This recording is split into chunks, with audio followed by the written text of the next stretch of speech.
Hey guys, welcome to another episode with your money coach. How are you guys doing today? For those that are finding us for the first time, oh my goodness, I am so excited that you're here. I'm so glad that you've chosen to spend the time on your finances, learning, growing, evaluating, and doing all this amazing stuff that we talk about on the Money Fit MD podcast and on our video format on YouTube. So if you're listening on the podcast and you haven't checked out our YouTube yet, go check out our YouTube. You may see my face on there with my new fancy webcam. It's not even fancy. It's just better quality than the crap that I've been using for the last 2 years. And the crap I was using was just my computer without any webcam. And oh my goodness, the quality light. It's like night and day. It's pretty crazy, actually. But, anyways, I hope you guys are doing good. And I hope that your 2023 is going to a good start. Mine has been. I'm really, really grateful that I get to speak into your ears today. So, today I wanted to talk about something that I'm noticing a lot on a lot of platforms. And it's January. People have been, going through November and December and the holidays and the spending and all that other stuff. And now people are coming to a place where the credit card statement is due. They're seeing the effect of the expenses they had, and guess what's happening? Oh my goodness, I suck. Oh my goodness, the life is gonna be over. Oh my goodness, I have credit cards. What should I do? Should I get a blah blah blah, like all this other stuff, right? And so I wanted to talk about that because when it comes to a lot of things that in terms of our money and all that, the numbers is important, but also the stress part of it is also important.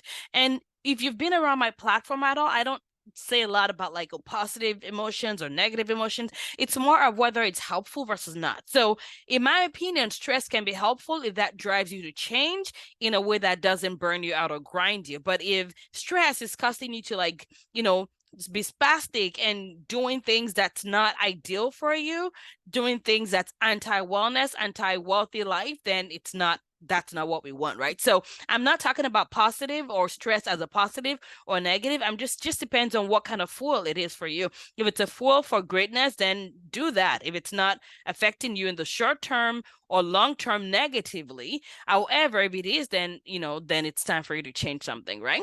But here's what the issue that I have is when it comes to this. The issue that I have is that a lot of times what we think about debt and how we think about debt actually is not helpful for women physicians based on what a lot of our financial education content is currently. What do I mean by that? So, what is debt? Debt is money that you owe someone, right? And a lot of times when you owe someone, it comes at a cost, at a fee, and that fee is an interest, right? And there are certain things that we think about debt that's a result of how we've been raised, how we've been groomed, what our families taught us, what we learned in medicine, what we learned in society, right? And what we also learn from observing other people, because what happens is sometimes the lessons that we get in subconsciously may actually be more impactful than what we think we get in consciously. So all of us have thoughts about debt that actually affects us and how we respond and how we react to things, right? In fact, I was telling someone today, and this would be funny, but I was telling someone about the fact that what our thoughts are about things actually does matter. And so an example is when it comes to if someone goes, you owe $50,000, and they're like freaking out. Imagine what they would think if someone said, well, we're going to pay you $50,000 a year as your income, right? So one, when we owe the amount, we're like, oh my goodness, the world is going to end. And then when someone says that's what we're going to get paid, we're like, wait a minute, I don't know about that, right? So just tells you that the number by itself is just a number. It's the fact that we come into it and interpret it based on what we've been taught, based on what we think, and based on what we've been conditioned to think, right? And again, I'm not saying there's a one size fits all with this. The key is it helpful for you? Is it providing the result that you want? Is it creating what you want? If it is, then hallelujah, you're good, right? But if it's not, then maybe it's time for us to reassess and change what we're doing. So when it comes to debt, right, there are certain things that we've been taught about debt that is not helpful for us, right? Number one, we're taught that debt is all created equal. And that is not true. yes, you do have to pay the debt. But when if I tell you that I'm buying something and I'm taking the money that I'm using, the debt, if I'm using it to buy something like a car that's going to depreciate normally over time, you may say that that's something that is not increasing in value, so we call that a liability. So if my debt is to fund my liabilities, that may not help me in wealth creating, right?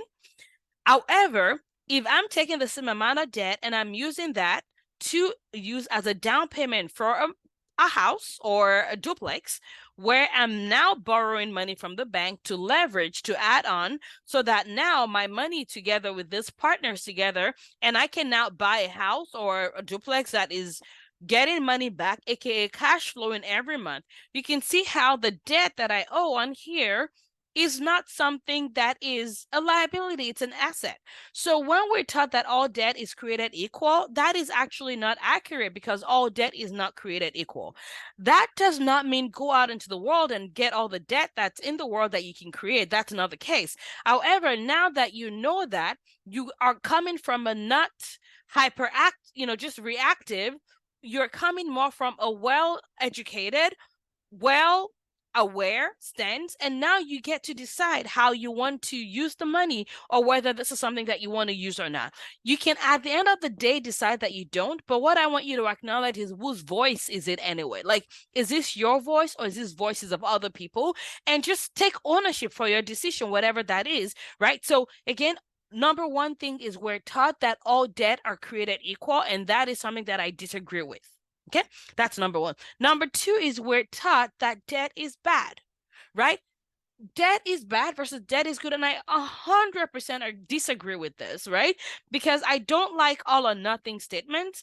And I want to give you an example. I was given a talk last year, and a lot of things came up about like abuse, domestic abuse, and all that stuff. And there was also a lawyer who was amazing in the room, and we were talking about how women need to make sure that if the situations come to that, where you're in an unsafe relationship, or there are kids and custody involved, it's important for you to do what you can to make sure that the results and the outcomes are in favor of what's going to help you and your kids, if there are kids involved. One of the issues is that sometimes people think about the money that's associated.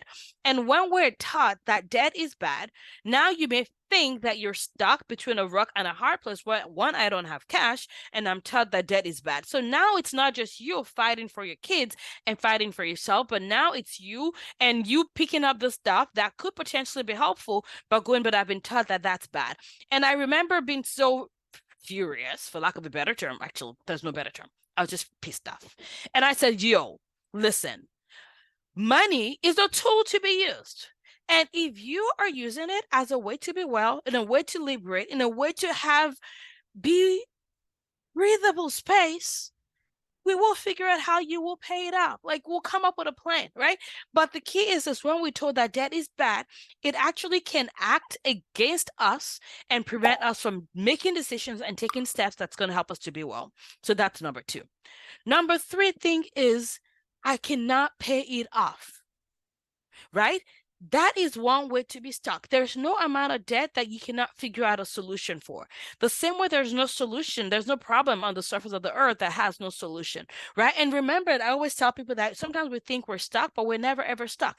Yes, there may be things that you may need to do, that may be like big things you may need to refinance, you may need to consolidate, you may need to talk to like a, like a monitoring system. You may need to do things in order to be able to get out from where you are, but there is always a choice. There is options. There is something you can do. Yes, bankruptcy has significant implications, yes, but even that is an option if things got to that point. What I don't want is for us to think we don't have a choice, is for us to think we don't have options. And then, because money is like one of the top three stresses that we as physicians go through, if we don't address this, then we're literally are not doing all due diligence of the promise that we all made to help each other. And so those are some things that I want you to think about, there are many other things I can talk about, but I'm going to keep this episode as brief as I can. But I want you to ask yourself too, what are some thoughts that you may already have? What are some beliefs you have about debt that actually is not helping you at your highest power? Maybe you have a business you want to start that you know for sure is going to be to the best of your human ability. It's going to be a great business, but you're like, but I cannot because, right? Again, resourcefulness is important, knowing who you are, where you are. But what I don't want, again, is for us to be in 2023 and think we don't have a choice in our lives. You have a choice. You have options. And I promise you, as long as you ask for help, you seek help, there is always a solution.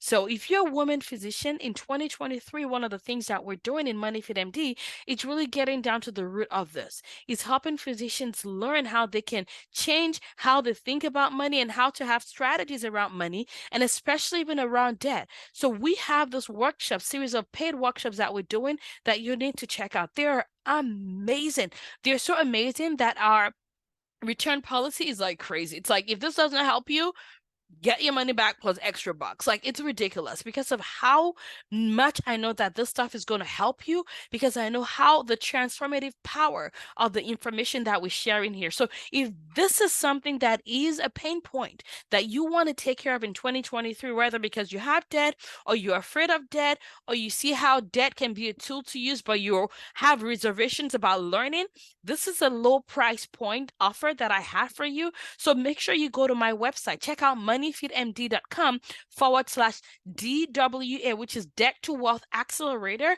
I want to equip you. I want you to be liberated this year.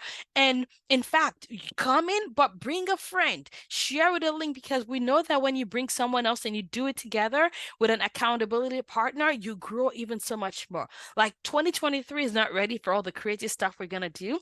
It's not ready yet for all the women physicians that are going to be liberated to speak their voice, to live their life, and create their own dreams. That's the only way we're going to be well in medicine. That's the only way we can go and take care of patients in a way that's like well overdue, right? So I hope this has been helpful for you. Check out that website, check out the link. I am excited and I cannot wait for all the things you and I are going to accomplish together. So check that out. Leave us a review on all the platforms. And if this is helpful for you, let us know as well. And don't keep us a secret. We are on a mission to impact so many humans, and you and I are all a part of getting all this information out together. So take care of yourself, be well, and I'll talk to you soon. Bye-bye.